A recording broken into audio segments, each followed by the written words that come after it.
Vamos a hablar ahora de aborto en América Latina con nuestra columnista Lucía San Giorgio. ¿Cómo le va? Buenas noches. Hola Pablo, buenas noches, un gusto estar acá de nuevo. Bien, tema difícil para tratar, que nos hace cruzar un montón de cuestiones que tienen que ver con un montón de reparos, ¿no? a la cuestión, desde el costado religioso, de las creencias, de supuestas convicciones, y con un argumento muy difícil de rebatir por parte de los colectivos de mujeres, que es el derecho a decidir sobre sus vidas y sobre sus propios cuerpos. Se chocan esas dos posiciones y creo que nadie sale ileso, ¿no?, de esa situación. No, ni hablar. Digamos, de cualquier situación de violencia, raramente alguien sale ileso. En este tema es como vos decís, hay un polo que lo enfoca desde lo moral y desde lo religioso, que centra en realidad el discurso no en la mujer ni en el cuerpo de la mujer, sino en lo que llaman la persona por nacer, que es ese embrión, esa futura persona humana. Sí. Y en la otra corriente a través de la cual se está empujando a otra visión es justamente la cuestión. En realidad hay dos enfoques, que son como una cuestión de salud pública, porque la realidad es que los abortos clandestinos causan millones de muertes en América Latina y en el mundo, y desde el lado de los derechos humanos, que tiene que ver con la autonomía de las decisiones y el derecho a disponer del propio cuerpo.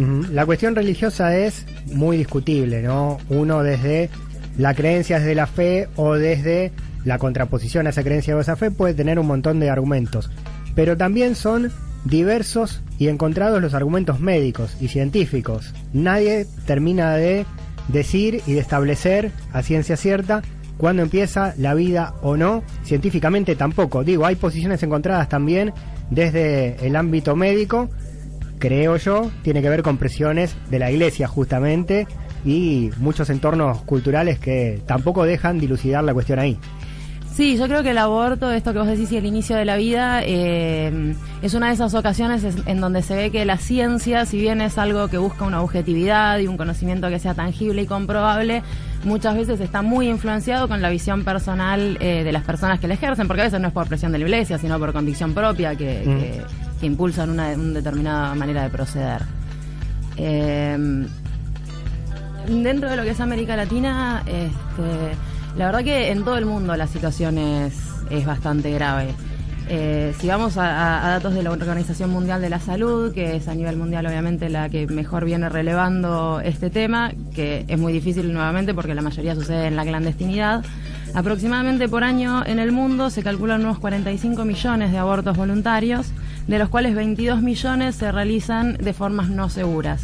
Y es además una de las principales causas de muerte materna. Por eso, cuando estamos hablando de cómo afecta el aborto a la población, yo creo que se queda corto el argumento religioso, porque se basa puramente en lo individual. Si nosotros miramos cómo la problemática del aborto atraviesa la sociedad, primero cómo el problema de los abortos ilegales se está cobrando vidas, literalmente, es muy difícil reducir eso a una mera cuestión entre si esa persona tiene que tener ese hijo o no. Me gustaría aprovechar ahora para conectar un poco con el tema que habíamos hablado la vez pasada de la división sexual del trabajo. A grandes rasgos, los hombres ocupan la mayoría del mercado formal de trabajo, mientras que las mujeres componen la mayoría informal, es decir, con menores sueldos y menores derechos. Y este trabajo no pagado, que tiene que ver con la familia, con el trabajo doméstico, con el criar a los hijos. Hay otra discusión dentro del feminismo, que hay muchas diferentes respuestas que tienen que ver con si el hecho de que atravesemos un embarazo, de que nuestro cuerpo sirva para generar un bebé y dar a luz, se considera un trabajo, ¿no? Eso cuenta como para la sociedad actual, claramente no cuenta como trabajo. Ahora, para resolver la situación actual, ¿debemos considerarlo, o vale la pena considerarlo como un trabajo, o de alguna otra persona? Porque el cuerpo de las mujeres está muy comprometido en todo lo que significan las violencias de nuestra sociedad. Esa división sexual del trabajo, que reparte el trabajo productivo y el reproductivo, si se quiere, tiene esta dimensión de asignar a la mujer el trabajo de la maternidad.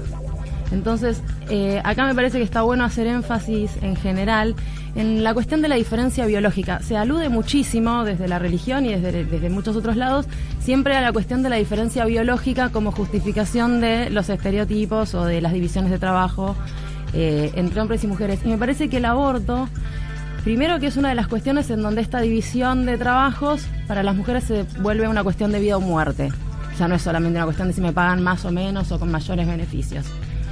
Y por el otro lado, lo que muestra es que esta diferencia biológica que permitió que se sometiera a las mujeres como género no tiene tanto que ver con la fuerza física o con los comportamientos hormonales o lo que sea, sino con el hecho de tener un cuerpo que puede gestar y parir, pero más importante todavía en una sociedad patriarcal como la nuestra es un cuerpo que puede ser obligado a gestar y a parir, y por eso me parece importante hablar el tema del aborto. Bien, está claro, y también se desprenden dos cuestiones bien marcadas en cuanto al acceso a ese derecho por parte de las mujeres.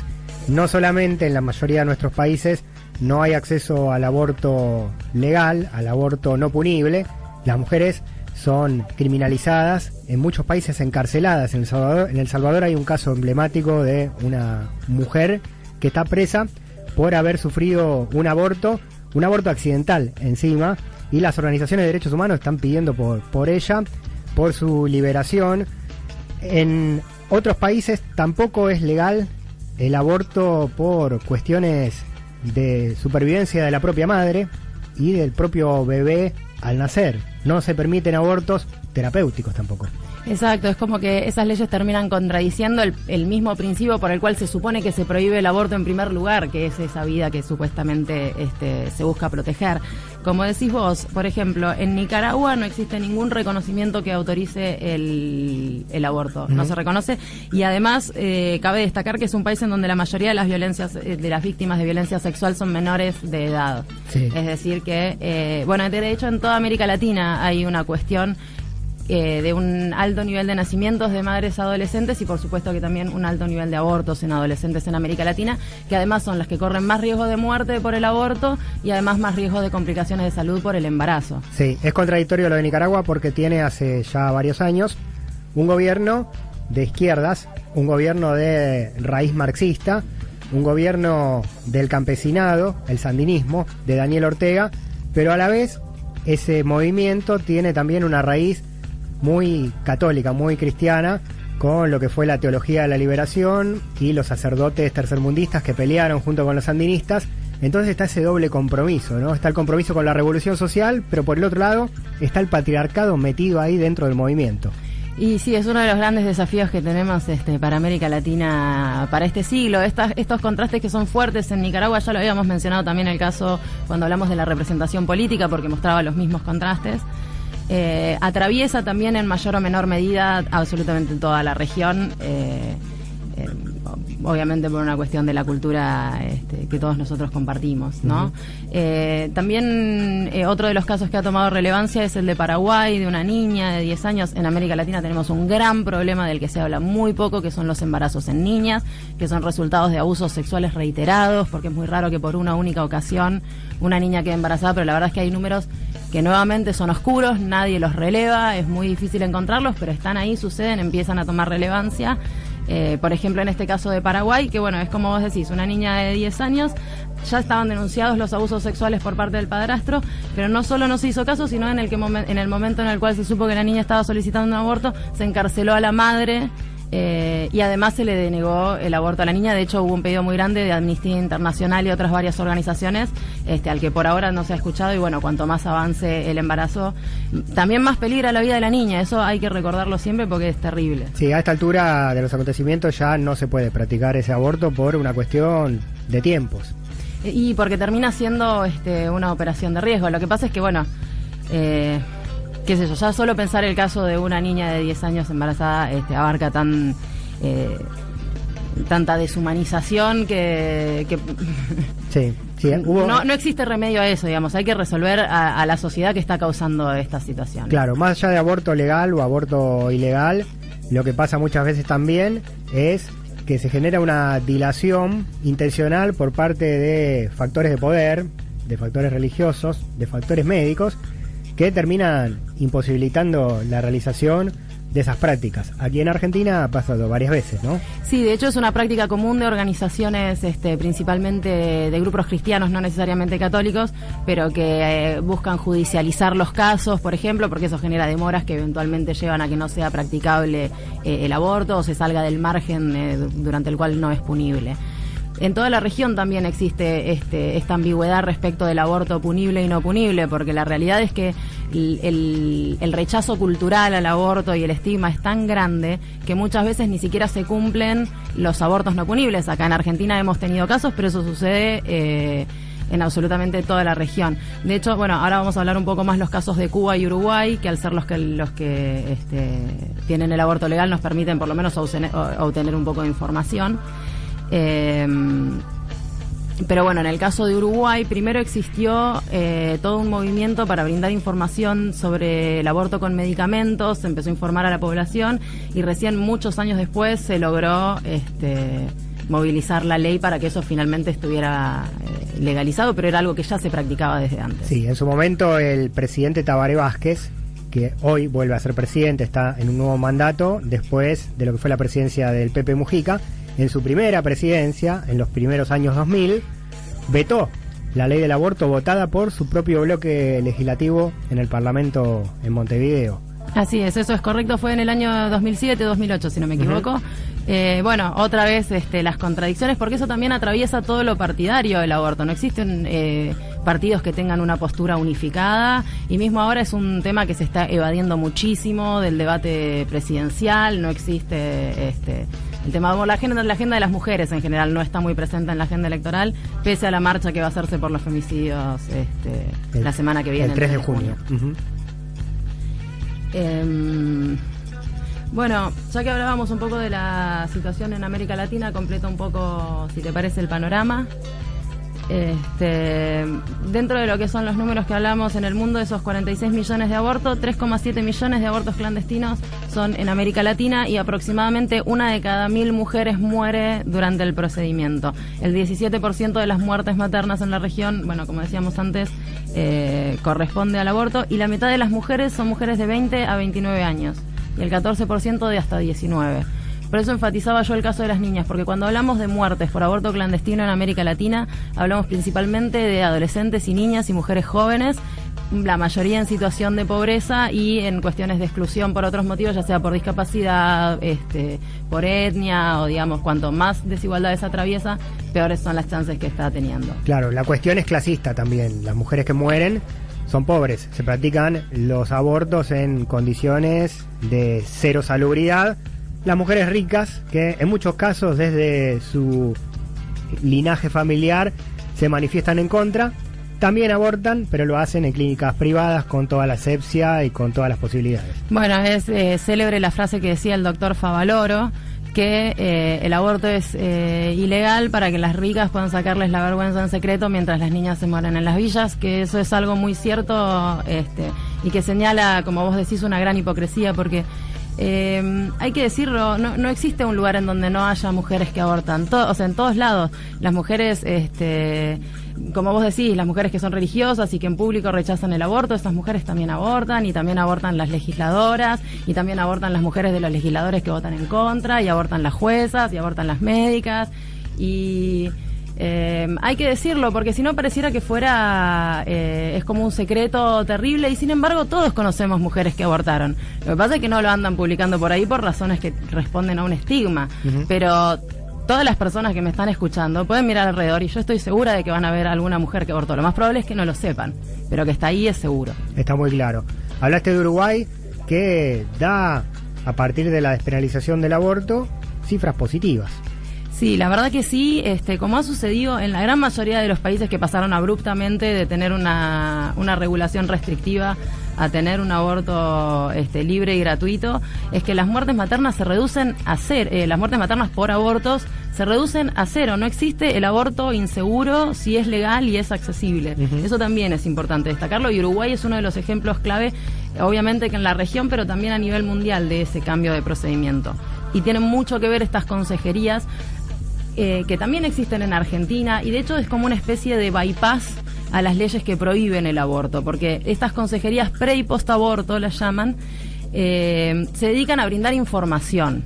Entonces no son solamente aprovisionadores de medicamento del misoprostol que se usa en América Latina, sino que brindan asesoría. Son equipos multidisciplinarios que reciben a la persona, algunos lo llaman consejerías por embarazos no deseados. Asisten a la persona de manera integral, psicológica, si se encuentra en una situación de violencia, se le brinda toda la información. En Uruguay, por ejemplo, el 6,3% de las mujeres que solicitó el aborto finalmente no se lo realizó. Es decir, que existe un margen de personas que por ahí están presionadas por su medio o por sus propios miedos, que pueden llegar a tomar otra decisión. Eso también es importante destacarlo. Y según los últimos datos que hay en Uruguay, las adolescentes correspondieron al 18% de los abortos, lo cual está debajo del promedio de la región. Y muestra un interesante contraste también, ya que vamos a Cuba, que es un país que tiene legalizado el aborto desde la década del 60 y que sin embargo ya se realizaba ampliamente. De hecho, era una de las principales formas de control de la natalidad en el momento en el cual lo decidieron legalizar en Cuba. Existía un mito muy difundido de que porque el aborto es legal en Cuba se utiliza como método de control de la natalidad, cuando en realidad era al revés, porque resultaba ser esa la situación, se legalizó, reduciendo la mortalidad materna, pero hubo un aumento de abortos en el último tiempo, es decir, hubo un declive muy grande hasta la década del 90 más o menos, y a partir de ahí empezó levemente a aumentar nuevamente, pero aumentó sobre todo en adolescentes. Entonces, como dos situaciones de países muy diferentes, pueden ocurrir dos cosas muy diferentes cuando se legaliza el aborto, pero que responden a las situaciones locales. Por eso es muy importante que nosotros tengamos información, porque mientras estemos actuando ciegas, no vamos a poder encontrar una solución duradera, sobre todo para la salud de las mujeres, que es lo que importa. Sí, el caso uruguayo creo que es emblemático y que es espejo para todo el continente, para toda la región. A grosso modo lo planteamos. No aumentó el número de abortos con la legalización, se mantiene estable. Exacto, aunque siempre hay que decir que es difícil de saber porque cuando no hay legalización tampoco hay números oficiales, pero Exacto. Sí se calcula que aproximadamente es el mismo. Claro, ahora sí hay números en Uruguay, Exacto. Ahora a partir de la legalización, y la muerte se redujo a cero prácticamente. Se redujo a cero. De hecho, se registró entre el 2012 en que se aprobó y el 2013 una sola muerte por un aborto realizado en clandestinidad por una mujer que se lo autoprovocó, que bueno, justamente son estos abortos inseguros lo que se está buscando anular, pero bueno, obviamente que uno no tiene la posibilidad de estar en la casa de todas las personas e ir a buscarlas para que lo hagan de forma segura. Claramente. Pero sí que una vez que hay acceso libre... Exacto, tiene ya la información también de que eso es un derecho vigente, ¿no? Claro, por eso también es importante hablar del estigma, porque no solo el aborto tiene que ser de libre acceso en cuanto a los medios materiales, sino que tiene que ser, las mujeres realmente tienen que poder considerarlo una opción válida para poder hacerlo, sobre todo si estamos hablando de niñas y adolescentes. Es terrible que una niña abusada y embarazada además se le estigmatice, ya sea que aborte o ya sea que no aborte. Claro, esto es interesante lo que decís, porque el aborto puede ser legal, la persona se lo puede practicar, pero después tiene que volver al barrio, ¿no? Con ese aborto sobre los hombros, digo, con toda la presión cultural que puede generar. Claro, exacto, porque además siempre se estigmatiza a las mujeres, porque acá hay otro tema también. Por ejemplo, en el caso de Paraguay existen una aprobación para los abortos, creo que si corre riesgo de vida. Sí. Pero el resto está súper criminalizado, es decir, es un delito penal, entonces... Ese tipo de cosas fortalecen mucho el estigma y la violencia obstétrica por parte de los profesionales de la salud, que a veces va una mujer con un embarazo perdido, no con un aborto, y como creen que es provocado, la tratan con violencia, que no deberían tratarla con violencia bajo ningún aspecto, obviamente. Pero, digamos, se refuerzan todos esos estigmas que causan violencia sobre mujeres que abortan y sobre mujeres que no abortan. Dilma Rousseff en Brasil, en la búsqueda de su primera presidencia, cuando sucedió a Luis Ignacio Lula da Silva en el gobierno, fue en su campaña, en la base de su campaña electoral, con la legalización, la despenalización del aborto. Tuvo que dar marcha atrás y esconderlo porque a través de un bombardeo mediático empezó a caer estrepitosamente en las encuestas y puso en riesgo su triunfo. Finalmente lo consigue y logra ser presidenta de Brasil en aquel entonces, bueno, luego reelecta hace poquito tiempo. También está la cuestión de la cultura y de la presión de los medios de comunicación para con aquellos dirigentes que intentan generar ese cambio. Muchas veces hay que esconder, tienen que esconder esas políticas para poder realizar otras transformaciones. Sí, bueno, eso es muy cierto y no tiene solamente que ver con la agenda de las mujeres, sino con todas las agendas que buscan beneficiar a quienes han sido excluidos. Y bueno, de hecho el tema de los medios de comunicación lo venimos tocando transversalmente, en algún momento por ahí lo abordamos de lleno para una columna en el futuro, porque es cierto esto que decís vos de cómo refuerzan además toda una visión de la sociedad, que en realidad nosotros al vivir en un mundo tan centralizada la comunicación, no tenemos idea de toda la variedad y de la diversidad que nos estamos perdiendo. Se van a necesitar, creo que, siglos de diversidad mediática para que realmente la humanidad comprenda cuánto se está perdiendo hoy. Es cierto. Chile, otro caso, Bachelet, que también ha manifestado su deseo y su intención políticamente de transformar la prohibición que existe hoy en el país. Dificilísimo. El Chile de Pinochet. El Chile de Pinochet todavía sigue siendo de Pinochet en una buena parte del formateo cultural, ¿no? Bachelet lo está planteando y le está costando mucho. Sí, además plantea un camino parcial, como es lógico por esto que vos decís, de solamente despenalizar en casos de riesgo de vida, de violación, digamos, agregar salvedades a la prohibición. No está buscando legalizarlo, porque obviamente es una lucha muy difícil. Incluso en Argentina las mujeres, si bien en América Latina no hay un movimiento autónomo de mujeres muy organizado, en Argentina existe una campaña nacional por el aborto legal, seguro y gratuito que surge de los encuentros nacionales de mujeres, que ya está hace... Te miento si te digo hace cuántos años que está, pero hace como 5 años que están presentando proyectos de ley para legalizar el aborto en el Congreso, y aún ni siquiera se está logrando instalar el debate. Hay muchísima resistencia, incluyendo a la propia presidenta, que ha dicho que no es momento de dar el debate, a pesar de que el debate, se quiera o no, se está empezando a dar y solo va a aumentar. Sí, está en la calle el debate. Ese proyecto nunca logra estado parlamentario. Tiene respaldo de cerca de 60 legisladores. Y van aumentando las adhesiones con los años, además. La mayoría del oficialismo, del Frente para la Victoria. Es correcto, y además existen apoyos de todas las fuerzas políticas. Y bueno, eso también da cuenta un poco de estas falencias que decíamos de la democracia. Digo, costaría tanto, no digo aprobarla, pero digo, costaría tanto debatir una ley del aborto si hubiera un 50% de mujeres en el Congreso, en la justicia, en el Poder Ejecutivo.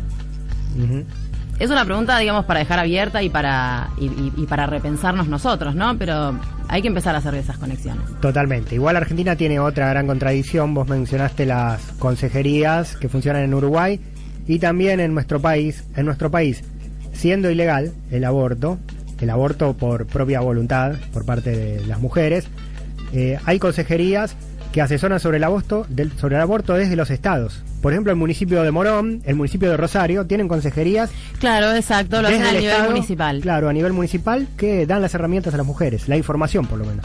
Sí, exacto. Bueno, eso es un gran avance y creo yo que es lo que va finalmente terminar trayendo la legalización, trabajarlo desde el tema de la salud, porque el aborto en realidad, si bien a mí me interesa tratarlo aparte porque es un tema central, viene unido un montón de otras cuestiones, que tiene que ver, por ejemplo, con el acceso a anticonceptivos. Esto no lo hemos hablado, pero ya que nombrábamos el caso de Cuba, donde había mayoría de adolescentes, a diferencia de Uruguay, por ejemplo, o esto que decíamos de que se utilizaba el aborto como método de control natal, obviamente que en Cuba lo que se hizo fue mejorar la cobertura de anticonceptivos, llegando al 2012 más o menos una cobertura de más del 75%.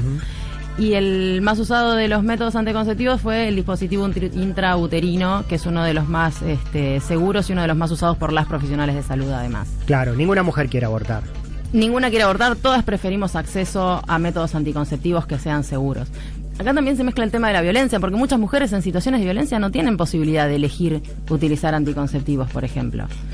Y a veces, sin estar en una situación de violencia, existe una cultura en la cual los hombres se toman ciertas licencias a la hora de tener que cuidarse los embarazos, y por ahí las mujeres, sobre todo las adolescentes. Recordemos que hablamos de adolescentes y niñas, no hablamos de mujeres que han experimentado el mundo, que tienen una carrera, que salieron a trabajar.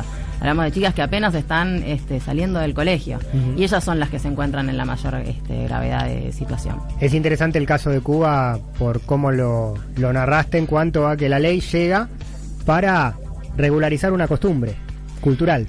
Sí, ya venía dentro del pensamiento revolucionario de Cuba, existía muy fuerte la temática de la mujer, digamos, más allá de que seguían existiendo las contradicciones como en cualquier otro lado. El aborto venía como uno de los planteamientos, no sé si centrales, pero venía como una de las convicciones que se se sabía que iba a suceder.